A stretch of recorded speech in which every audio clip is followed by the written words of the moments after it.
राजेश जी, जैसे आप as a movie industry से आते हो, तो मूवी इंडस्ट्री के अंदर बेसिकली अगर मैं बात करूं, बिजनेस कैसे वर्क करता है? मतलब जनरली हमने देखा है कि कई बार मूवी डब्बा बंद भी हो जाती है, कई बार कहते हैं कि रिकवरी नहीं होती मूवी बिजनेस के अंदर। तो थोड़ा सा इस बिजनेस को समझाओगे, क्योंकि बिकॉज एज ए बिजनेस कभी इस पर्सपेक्टिव को अच्छे से समझ नहीं पाए हम लोग कि किस तरीके से ये बिजनेस वर्क करता है। देखो, सबसे पहली बात आती है आपका कंटेंट। एक राइटर एक कहानी लिखता है, जैसे हम जैसे ने कहानी लिखी, उसके बाद चला गया वो कहानी किसी प्रोड्यूसर के पास, डायरेक्टर प्रोड्यूसर, उसका बजट बनता है। बजट बनने के बाद फिल्म कंप्लीट हो गई। मान लो आप, फिल्म कंप्लीट होने के बाद फिल्म आ जाती है डिस्ट्रीब्यूटर के पास, फिल्म डिस्ट्रीब्यूटर का। पर यहाँ आके बहुत मुश्किल का सामना करना पड़ता है फिल्म मेकर्स को। एटलीस्ट वो इतनी मुश्किल है, मैं क्या बताऊं।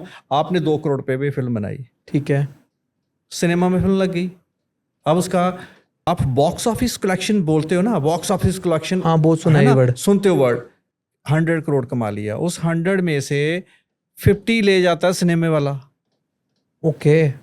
पीछे बचता है जो 50, वो जब प्रोड्यूसर को मिलता है, प्रोड्यूसर ने उसमें से खर्चे कितने किए होते हैं। तो सही मायने में देखा है, प्रोड्यूसर को सिर्फ 30% मिल पाता है, जो बॉक्स ऑफिस कलेक्शन आप लोग हम सभी देखते हैं। तो ये देखा जाए तो जितनी मेहनत प्रोड्यूसर्स की और डायरेक्टर या इन लोगों की होती है, उतना इनको मिलता नहीं है। आज पंजाबी इंडस्ट्री की आपने बात की, तो मैं रिसेंटली मैं कल की बात ही बता रहा हूँ। मैं किसी स्टार, बड़े स्टार हैं जो, जिनकी फिल्म इस वीक रिलीज हुई है। तो जब उनसे बात हुई तो वो कहते हैं कि आपकी फिल्म का बजट क्या है? तो यार, मैं 1 करोड़ तो मैं चार्ज करता हूँ।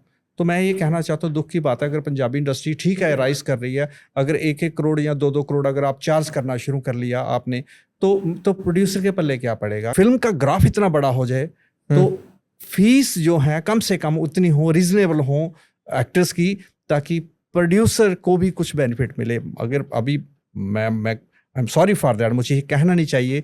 मान लो 1 करोड़ एक आर्टिस्ट ले रहा है, तो बाकी आर्टिस्ट भी प्रोड्यूसर ने उसमें फिल्म में कास्ट की है ना, बिल्कुल पूरा क्रू किया होता है, उनकी भी फी होती है। मैं अपनी ही बात करता हूँ, मान लो मैं लाल कश्मीर के लिए अगर किसी को 1 करोड़ वाले को ले लेता हूँ, 2 करोड़ वाले को ले लेता हूँ, तो मुझे कैरेक्टर कितने चाहिए वहाँ पे? 35 सिंह चाहिए, 35 चाहिए। तो कहाँ जाएगा budget?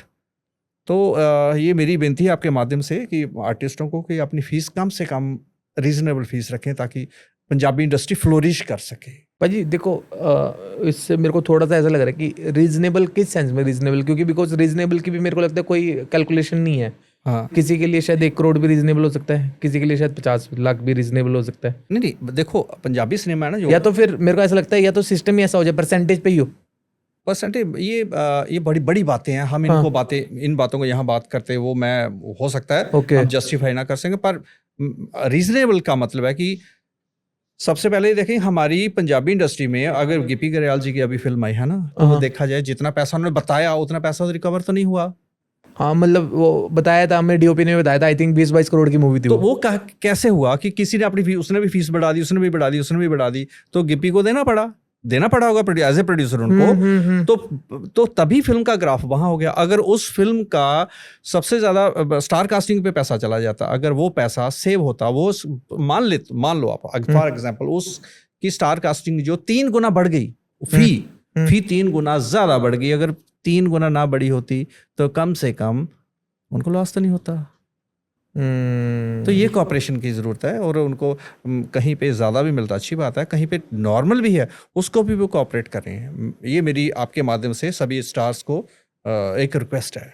Rajesh ji, movie industry के बारे में अगर बात हो ही रही है और आप बैठे ही हो, तो ये भी बता दो कि पीआर कितना इंपॉर्टेंट रोल प्ले करती है एक मूवी को चलाने के लिए। आज के टाइम में पीआर जो सर का ताज बन चुका है हर फिल्म इंडस्ट्री को आगे बढ़ाने के लिए, तो वो एक ट्रेंड बन चुका है। ट्रेंड को अगर फॉलो नहीं करेंगे तो हम पीछे रह जाएंगे।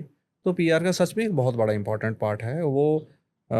ये टेक्निकली बहुत सारी ब्रीकी जो मैं शुरू से एंड तक टाइम लगेगा, पर इतना ज़रूर कहूँगा कि पीआर आज के टाइम में एक बहुत प्रोमिनेंट रोल अदा कर रहा है।